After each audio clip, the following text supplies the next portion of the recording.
Who is better, FalleN or kennyS? I would say it's equal. They are equally good because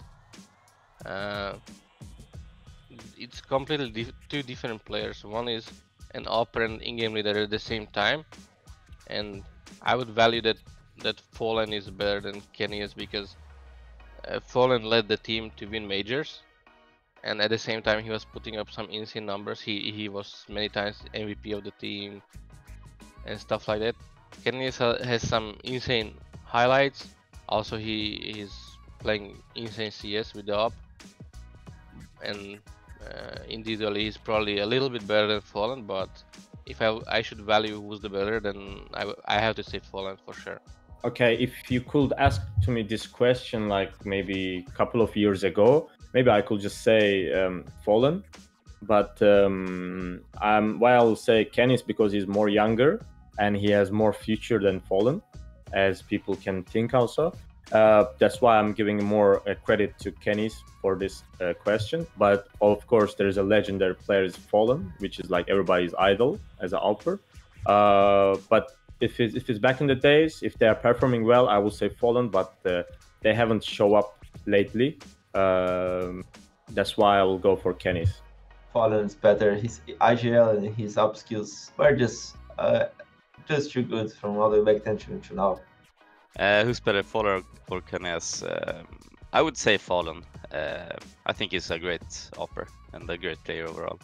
Nowadays, kennyS for sure. He's just playing like beyond his mind. He just went back like to the old days. So this is kind of like the LeBron Michael Jordan effect, because it's, for me, the Michael Jordan would be like kennyS because he's been so fucking good for so long. He's won the same amount of, like, he's won 2 majors.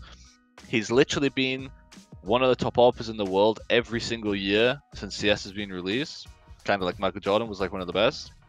But FalleN was like a late bloomer, but the impact he's had on the scene outside of the game, it's like untouchable, right? He's kind of inspired a whole country in Brazil and that sort of area of the world to know it's possible to be pro.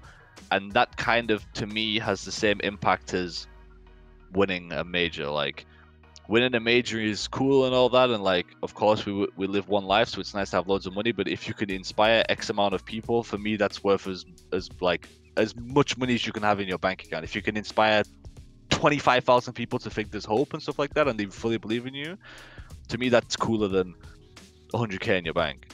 I'm a big kennyS fanboy, so I'm gonna have to go with kennyS. He, in my opinion, also had a higher top level. If you take I think it was like the late 2015, might have been late 2014, I'm actually not quite sure. I think late 2014, start of 2015, probably the highest level of Counter-Strike we've ever seen.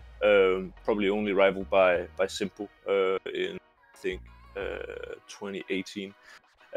So for me, it's going to be kennyS. Obviously, you can't really say anything against the impact that FalleN also had on just the Brazilian scene as a whole. So probably in terms of impact, on a major scale, it'd be FalleN. Also, him IGLing obviously had a big impact. But in terms of who is the best player, I would say Kenny. Even though he's been struggling lately, always my idol when it comes to Counter-Strike, and I hope to see him rise up in the ranks once again.